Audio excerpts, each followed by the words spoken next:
The world is a global village.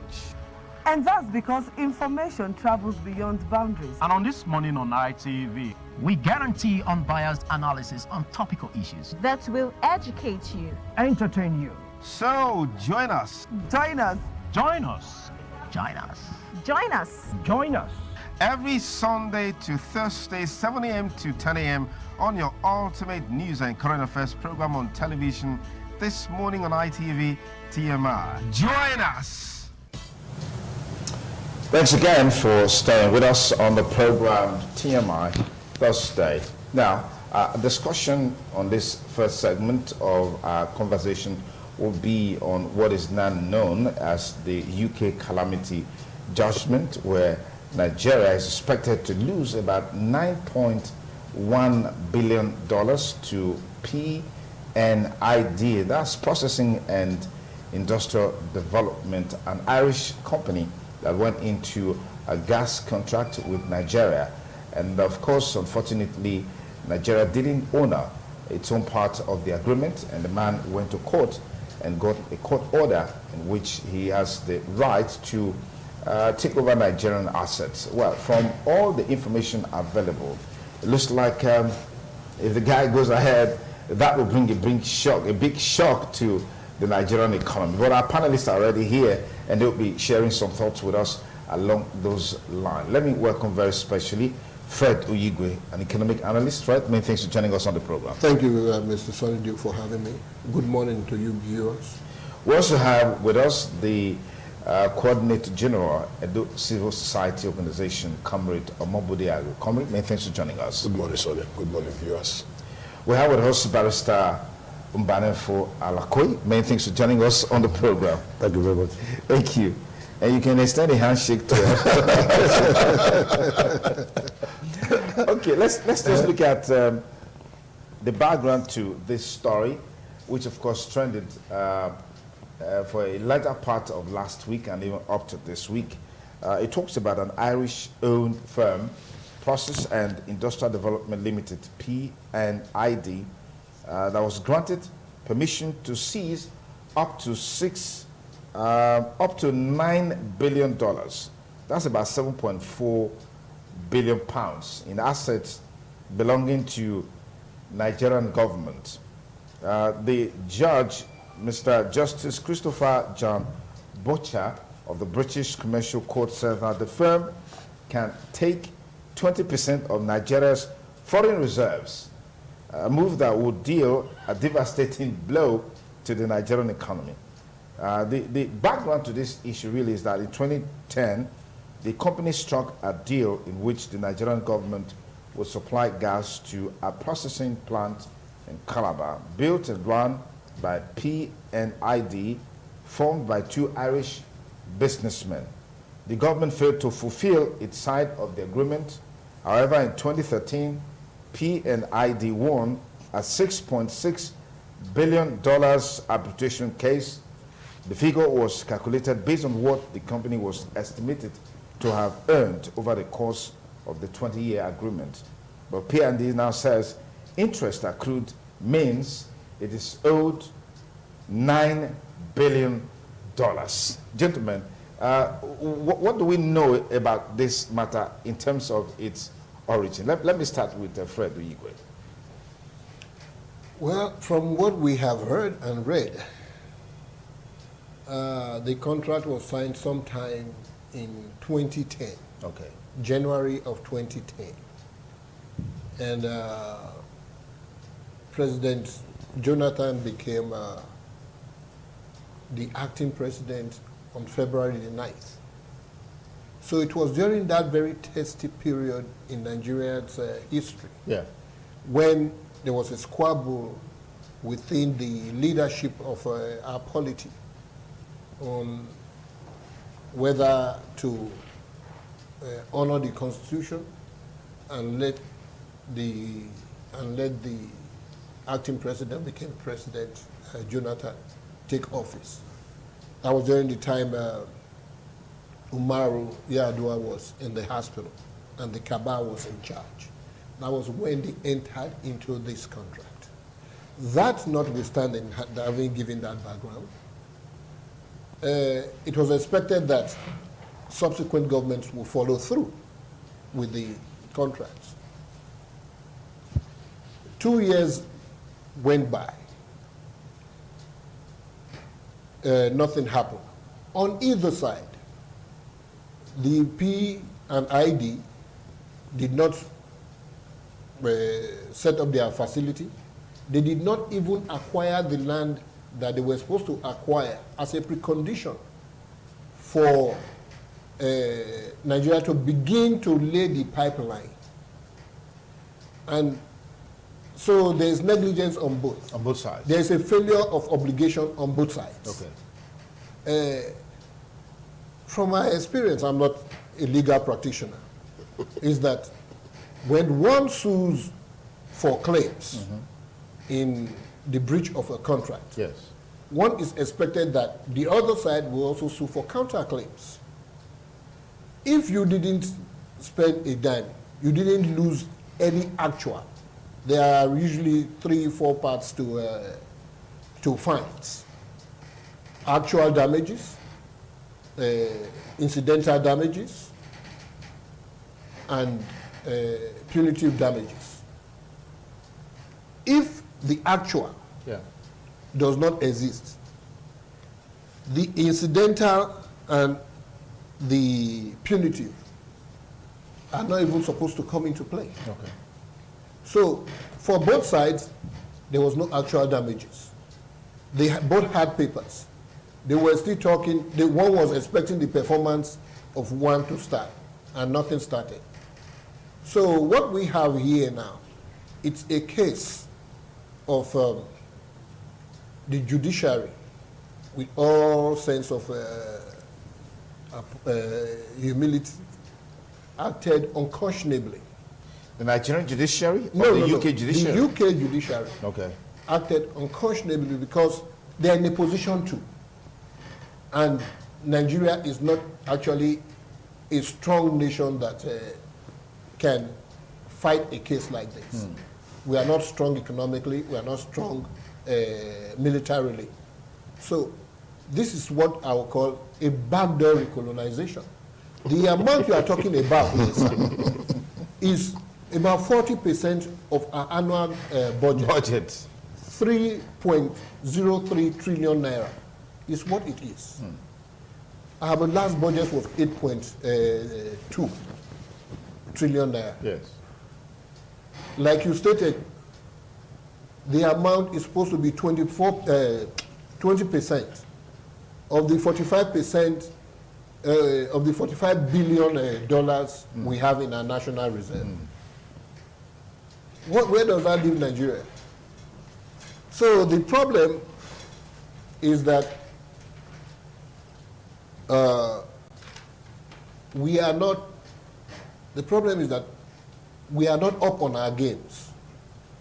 We are not living up to the standards at which we should play. Okay. And all this stems from the pervasive nepotistic appointments we have and the mediocritic appointments we have. Okay, let me pause it there, Fred. I'll come back to you. Comrade Omodeago, what are the facts available to you on this matter? He has analyzed all those facts available to me. Except so what else do I have to say? Except to add that, yes, the question would have been, what are my worries? It's not the facts anymore, but my worries. Because there are more facts. Yes. What are available to him may not be those available, except you are okay with what he has established. For what he has established, and something we've read on the papers and that is out there in the public domain. Okay. So, and when we saw this, I'm sure most Nigerians, not all Nigerians, didn't know anything about this thing until it came to the open. Until the calamity has almost happened now that we got to know. And maybe we wouldn't have known, if not for the volume of amount that Nigeria is going to lose, because we know a whole lot of companies who also have had these issues with federal government, and they've all gone to court and they won, and they're pulling out funds from our national treasury. A whole lot of them are there. Yeah. But this one seems to be the biggest, because it's actually 20% of our annual budget. So if you take away 20% from our annual budget, 40. It's not even 40%. You take away 40% from our annual budget, then what are we left? What are we left with? Perhaps a budget is not the physical cash. Is the expectation of monies to come to use for execution. Maybe what the budget could be able to actualize for the year might not be more than 60%, and somebody wants to take away 40%. So that's suicidal, you know. So my like I said, for me, is what are my fears and what are my worries? My fears and my worries are the ordinary Nigerian, because that is where I'm most concerned. The ordinary Nigerians are the ones going to suffer for the negligence or ineptitude of the ruling class. Because the ruling class today, particularly those in the National Assembly, as he drawn budget of 50-point-something billion naira for new cars, as he going to draw up budget for new furniture allowances, as he going to draw up budget for all those things that are not necessary for them. You know, not budging about this budget, whether it works or not. So whatever is remaining, even if this goes through, but I know it will not go through, we will do everything, even if we have to go spiritual. Decided to stand still. Because if 40% of our annual budget is removed, then we don't have anything to work with.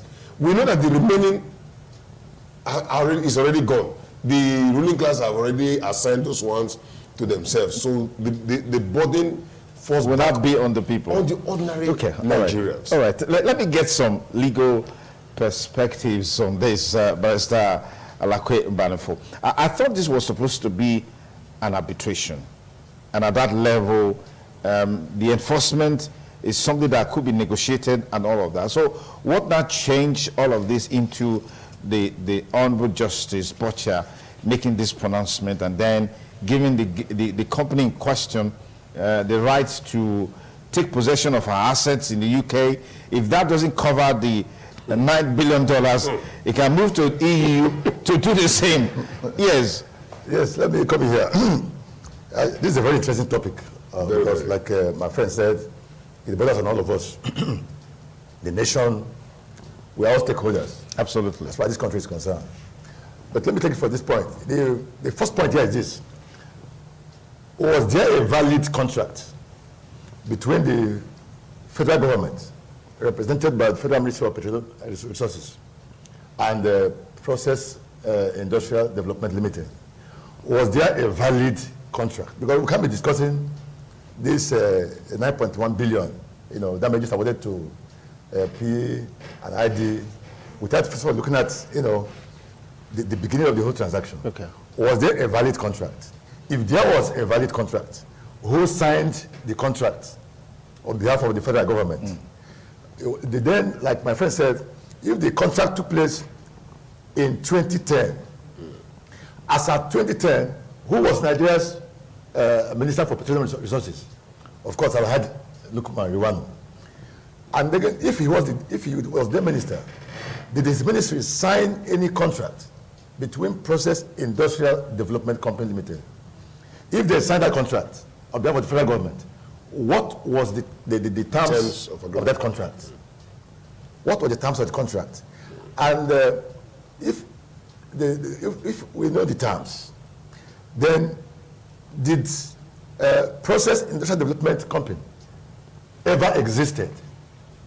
If that ever existed, where is their corporate head office? Either in Ireland or in Nigeria here. And who signed on behalf of Nigeria government? And who signed on behalf of Process Industrial Development Limited? And then if that was signed, now who is now breaching the contract? Because from what we read from the National Daily, to be very precise, Vanguard of yesterday, of 28th of August 2019, the company alleged they have invested about $40 billion US as far as this contract is concerned. Million. Yes, Process Industrial Development Company. If they did invest $40 billion, where was the money? $40 million, yes. Okay. Where was the money invested? What award did they do? At what stage did Nigeria now breach the contract? Yes.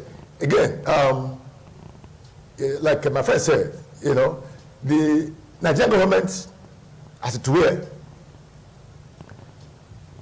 have not been playing the politics of inclusion. Not at all.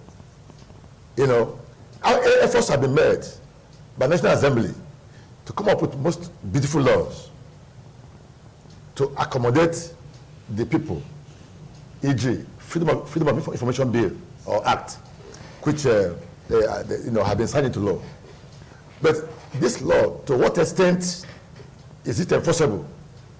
To the extent that civil liberties of is now asking the federal government, so contract we awarded, we want to see the details of that contract. The government has not been responsive, has not been responding to this information. And the situation now whereby you are asking questions and somebody trying to interpret it as a hate speech, it makes the matter worse. And so Nigeria is entitled to know exactly what the government is doing. And so we won't even belabor ourselves to talk about this amount. Okay. We should play it back to the government as to know exactly who signed this contract. Was there a valid contract? Okay, I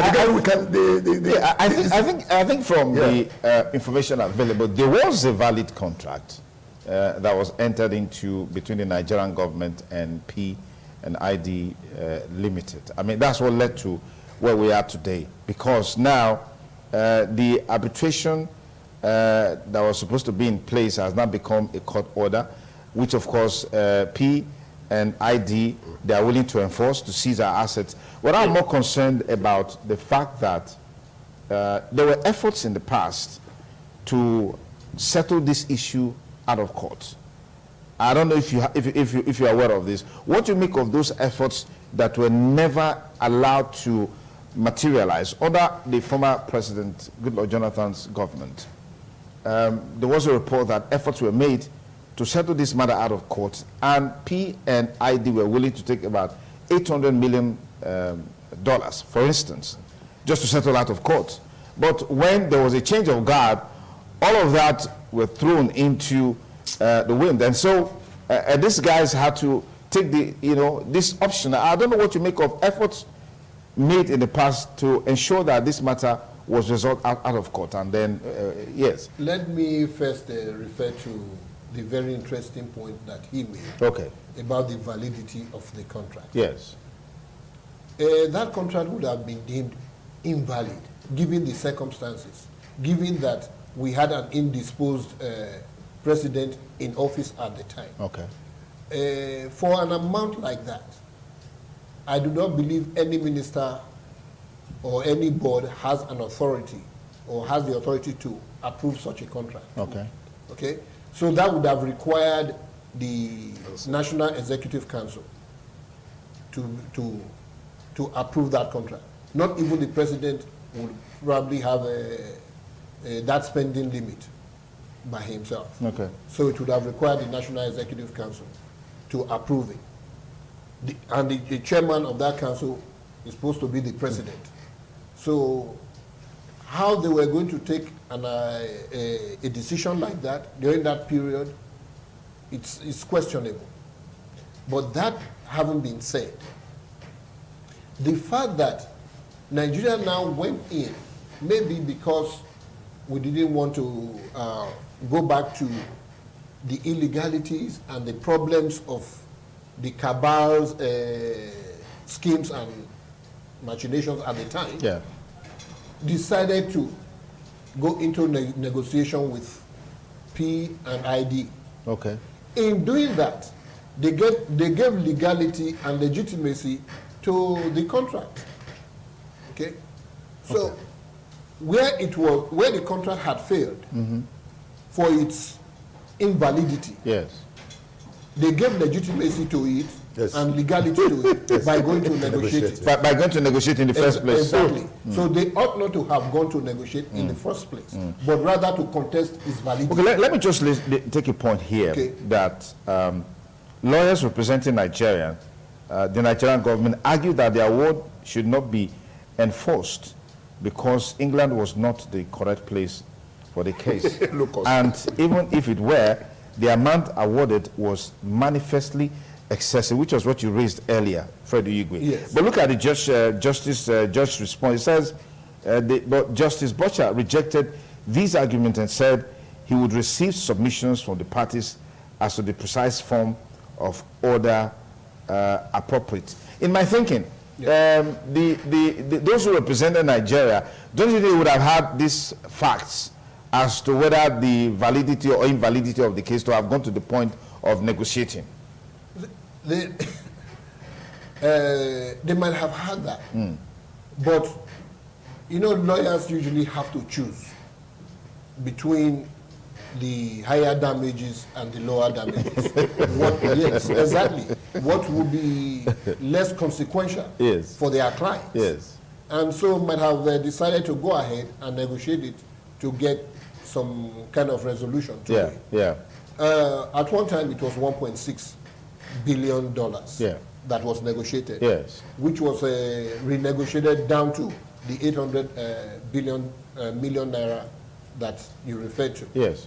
At that point, we could have cut our losses, cut our losses, and just pay the money. And pay. Yes. But as is usually the case, like we are used to doing here, we are not used to respecting court orders. We are not used to honoring agreements. So we decided to say, well, we are optimistic. Perhaps we can get it lower. Seeing that they didn't get justice here, or they did not believe they could get justice here, they are now raising the issue that the whole case, the whole transaction took place here. Yes. And if you remember, in 1976 or 75, there was a nationalization of of all foreign companies in Nigeria during Murtala Mohammed's administration. Okay, which required that any contract, any corporation operating within Nigeria must have 51% Nigerian partnership. So the P&ID, if that, I'm not sure, a legal practitioner is here to correct us. It's still obtainable. If that law is still obtainable, yes, then this so-called P&ID is supposed to have 51% ownership minimum of Nigerians as part of. So are you saying that there are still some loopholes to explore in all of these to either? To start with, it happened here. Yes. So the jurisdiction for should determining this case should be here. Okay. All right. Usually there is a clause because when international organizations are involved, to better protect themselves, they usually also include clauses that allows them to prosecute the case outside of our shores. Whichever way, I mean, they get protected too. All right, if you just join us, say TMI. We'll take a short message and then we'll be back to conclude this discussion. Don't go away. TMI, every opinion counts. It's still TMI Thursday, looking at the UK Calamity Judgment and its implications for Nigeria. And Nigerians, as it were. Now, that seems to be the crux of the matter. What is possible in terms of maybe settling this matter out of court, going for negotiation? Is that possible? But before we talk about that, what is the implication if P&ID goes ahead to enforce this court order? What is the implication? Let me start with you, Comrade Mabudawo. No, I can't let the barrister respond to the implication. The barrister should be able to respond to it. For me. So, barrister, since he has parried it to you, what's the implication really? It's the primary school exam now. If the implication that Nigeria loses that money, if it is executed, and of course, we have our access in all these foreign countries. Yes, except maybe our diplomatic offices and all of that. That can be exempted. Yes. After that, if it is executed, they will lose those properties, and if it does not cover the amount they are claiming, they will keep executing until when they get their money. That is the implication. So that is why, my friend was saying that the masses will only suffer the consequences. But the point is this: like I said earlier, you were raising a point before the commercial break. You were saying that the validity or otherwise of the contract. Yes. Can anything still happen now? Assuming that it is discovered that that contract was not valid. Yes. Exactly. At the stage of this. We are now. Yeah, we are right now. Yes. Anything happen? Yes, something can happen. If, for instance, it is discovered that this contract was not valid, the issue of jurisdiction will be raised. That had been issue, this contract was never valid. And as such, the court in question, in fact, nothing existed. Because you cannot put something on nothing, it will definitely collapse. Absolutely. So if there was no contract, it means nothing ever existed. And as such, the court will be robbed of that jurisdiction of awarding damages to a firm that never had any transaction with the Nigerian government. Okay. But let me say this, that the central bank governor, Mr. Emefiele,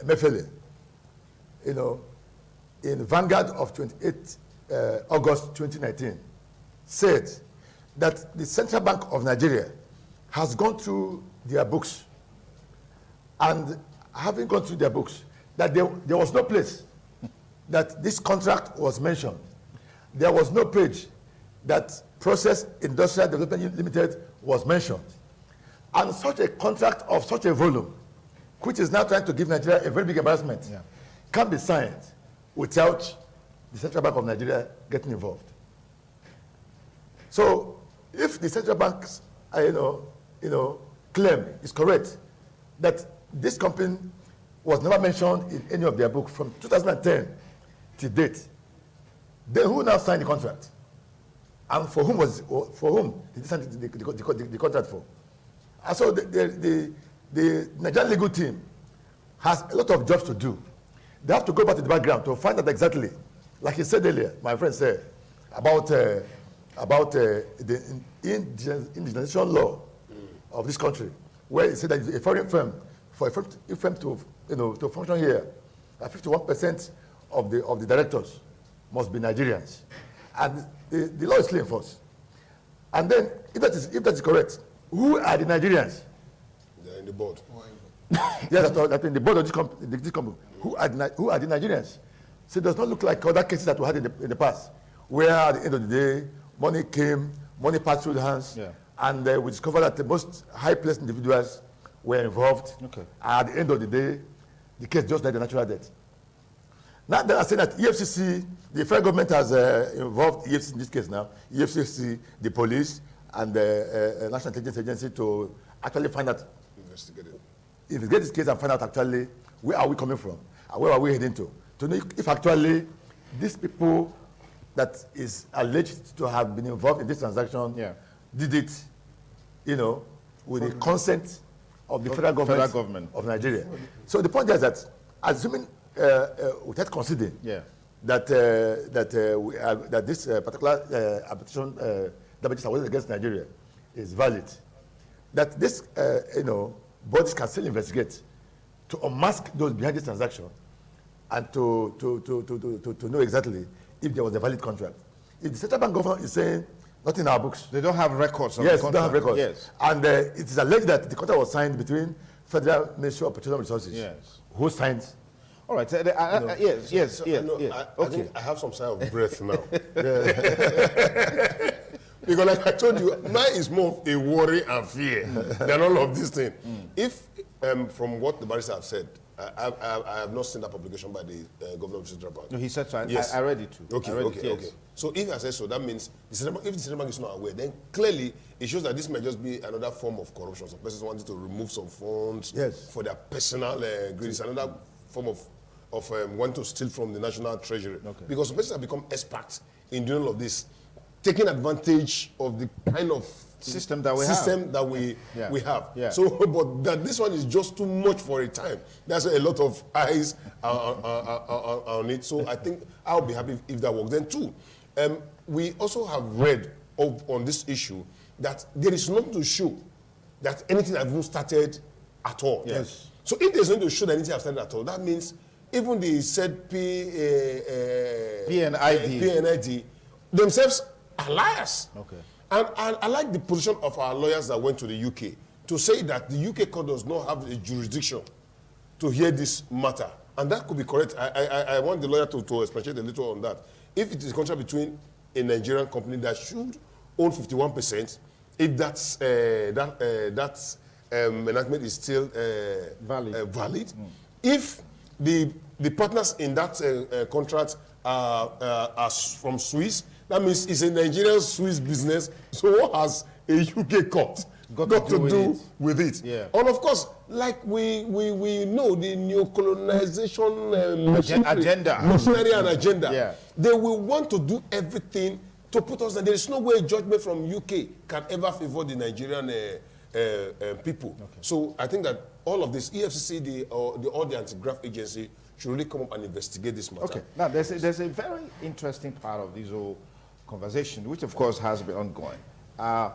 This contract was signed, was alleged to have been signed during the tenure of the late Minister of Petroleum Resources, Alhaji Ruwan Lukman, may so rest in peace. If such a figure is now transited, I mean, isn't that a big loss in unraveling the circumstances in which we got into this contract that is on the verge of sinking the Nigerian economy? Uyigwe. It's unfortunate that, well, it's also the reality of life. But once a person has passed, you cannot recall the person back to enjoy the benefits of the person's particular experience or witness to an incident. And that is where we are caught. I think we should just jump to the fact that we are right now in a position of weakness. Yeah. Okay. It will be very difficult to prove that a contract didn't exist. Also, having given legitimacy and legality by beginning to negotiate in the first place, we have further weakened our position. The best thing to do now, not to exacerbate what we already are suffering, is to negotiate through arbitration with them, with PI and D, for something that we can swallow. Because as it stands, this gives us a good reason to begin to think about just privatizing everything that is government, like it is in the United States. Every business, they say the government has no business in business. This is the kind of case that proves it. Because if PI and D, a private company, had entered into a contract with a private Nigerian company, then the nation will not be having to carry this burden and this headache. Absolutely. Absolutely. And the nation loses nothing by empowering Nigerian companies and privatizing all their commercial assets to Nigerian companies.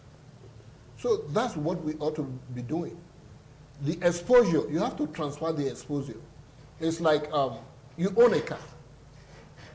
If you drive, the more you drive, the more likely you're going to get involved in an accident, because you spend quality time behind the wheel. Okay? It's just a matter of how much time you do spend behind the wheel. But if you choose to take a driver, whenever the driver gets involved in an accident, you, the owner of the car, you are not exposed. It's the driver who becomes exposed. You can, from the backside, help the driver to go over, to get over the problem. That is what the federal government should be considering. But no, we all grew up with this mindset that yes, what belongs to the government must be protected because for the people. Yeah. And it's not because they want to protect it for the people. Yeah. It is because they are there on the saddle at the time and they start to benefit from it. which is unfortunate. Okay. But let me just add this. Yes, it was a way out. Let me just add Renegotiate, you said a while ago. Yes. Okay. Let me add this. There are people in the country who are trying to colonize other people in the country. They are not looking to the fact that they too, that there are other people outside the country trying to colonize them and they want to colonize. That is the effect of where we are. Okay. Is your opinion? Okay, that's very philosophical. Very, very philosophical. All right, Mobodeago. And you know, let me just conclude with this. That now that this has happened, it is going to give room to many more people to even start some of such schemes afresh, or for those who already have contracts in their hands, to see if they can use the same avenue to get money from the country. But is that possible with the recent upsurge of activities by EFCC, I mean the anti-graft agency, looking at the recent... I want to believe... Yes, looking at the recent publication by the FBI and what the EFCC says they've done in terms of getting those guys listed, arrested. I mean, you think such the way we have lived, yes, the way we have lived and run our government, yes, with such laxity, one can expect that there are several contracts out there that could just be in this that mode. Will be in this mode. All right, let me pause there. Yeah, he has just started from where he has ended from where I wanted to start from. Okay. But again, there's just so many contracts. I did mention that earlier. That's just going the same way, and they are removing money from our treasury, just like we have in the power sector. You see the issues there. Yes, yes. Federal government trying to unbundle, and those in the discos are saying no, you cannot, and all that, and they're trying to raise tariffs to rip Nigeria off, and federal government say they want to pay. It's not different from the same contract, but that again is privatization. So I want to disagree when my brother was talking about the government should privatize everything. Government should not have any. I think that's actually from a very wicked perspective of a capitalist thinking, that government should not have business in business. How come government have business in business in the UK and in the Swiss and in many other countries and it's working? It is not because government is having business in business. It's because of this style, like my brother ended with. It's because of the style and the laxity of leadership of this country. It's because of the kind of institution that we have that is very weak, and we have only strong men who keep driving the process. So I think that we have a government that is not thorough. We have a government that is not sincere. We have a government that is not people oriented, and they don't feel the pulse or the pulse of the people. So government runs the system and they are thorough. The things will work. I've been to a few countries, and I see that it's actually government that runs most of the institutions. The private sectors are not there. That's just what that led to this whole issue. We have it also in the power sector. We have in many other sectors of our economy, where some smart men are taking advantages of. And he has mentioned, no smart men will sneak in to take advantage of this process and take more money. You did ask, what about the effort of the anti-graft agency? The same laxity applies to all of this agency. It is the government, it is a system that needs to be straightened.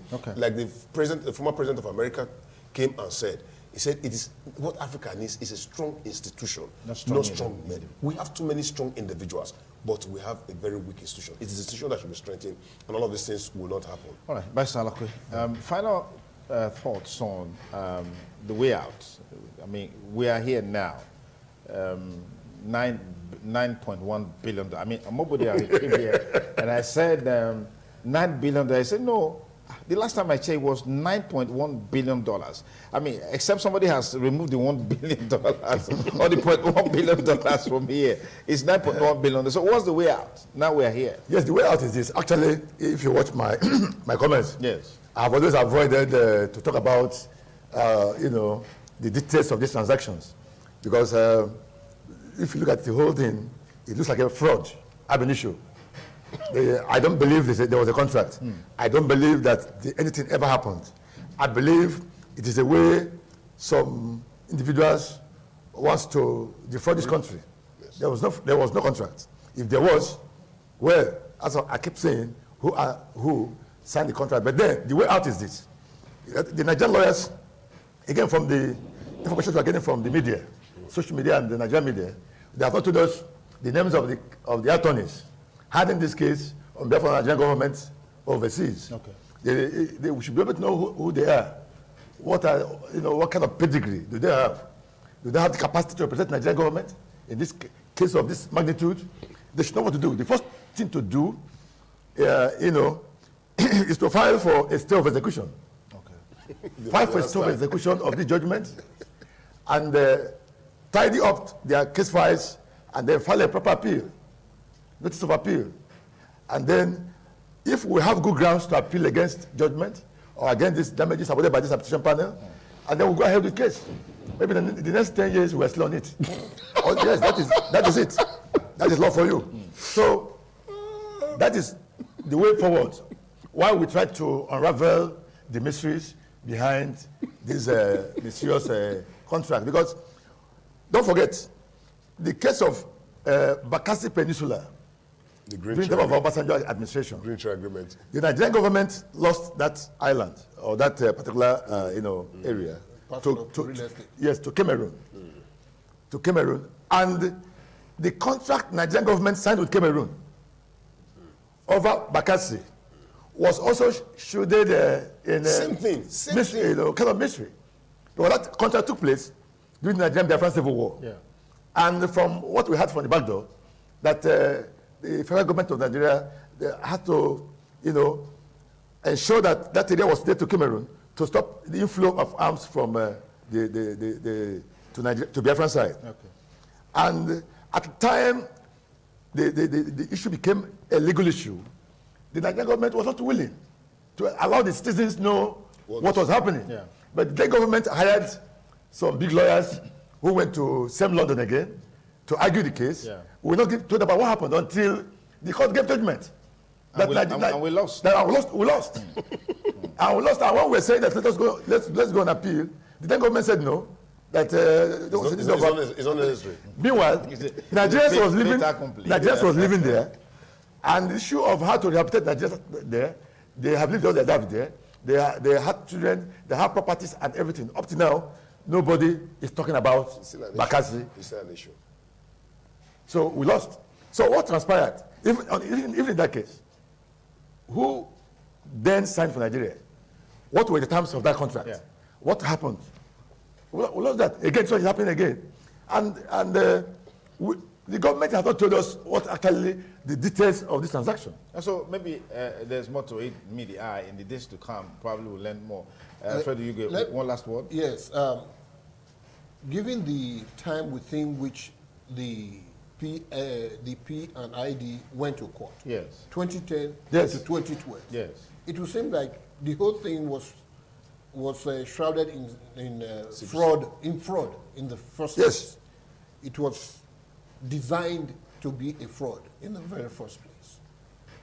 Then again, if they have come out to say they have spent $40 million as actual expenditure, therefore losses, damages, there's also an upper limit to which you can find the defaulting party, and it's usually 3 times. It's embedded in their laws, in the Uniform Commercial Code. It's 3 times of the actual damages. So where are you going to get $9 billion? 40 million plus 3 times that, and all that needed to have been verified. Whether they actually did spend the 40 million, what other consequential damages they would have suffered during that period. 40 million times 3 would have been about $120 million. Plus the 40 million, 160 at 7% interest, yes, assuming, which was even high, yes, for such a business like that. Okay, so the whole thing is fraudulent. It's shrouded in secrecy, in and a whole lot that we need to know. All of this contract that the government goes in with, yes, this with various institutions, are all shrouded in secrecy and padded with fraud.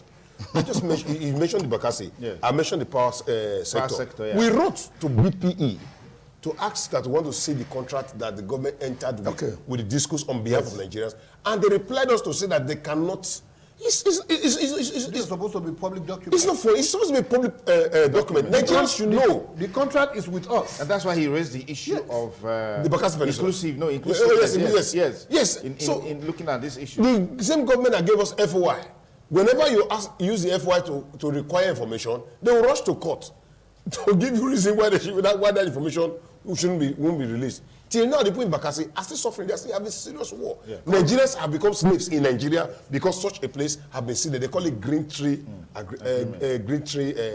Agreement. It's funny. Okay. So transactions that are not that do not affect national security ought not to be classified. So it ought to be available to Nigerians. Yes. We should have it's part of strategies to so that we know. Avoid the public uproar that will greet such an issue. Like, I mean, this is generating a whole lot of talks and debates across the country. We want to know. Because of we're in the calamity now. Because of the calamity. We're in the calamity now. It's about to fall on. Because I like the analysis that you brought, that about 40% of our budget is what we're talking about here. Yes. And if that is removed from the budget, you know what that means, right? And then if assets belonging to Nigeria is actually taken by this judgment, I mean, that will be far-reaching implication, definitely. Like our friend here said the UK and some European countries, they are able to manage state-owned companies and all that. Yes. That is because they are first world nations. They have resources. We are not there. So the only way we can remove that exposure is to divest of all those companies. Okay. So all right. transfer the. All right. I know if we start on that plan, Mobile is ready to go on that plan for in the next 2 hours. We'll be here, but that's much time will permit us on this segment of the discussion. I want to say big thanks to Fred Uyigwe. Many thanks for coming. Thank you very much. Thank you for coming. Thank you very much for having me. And by we appreciate you.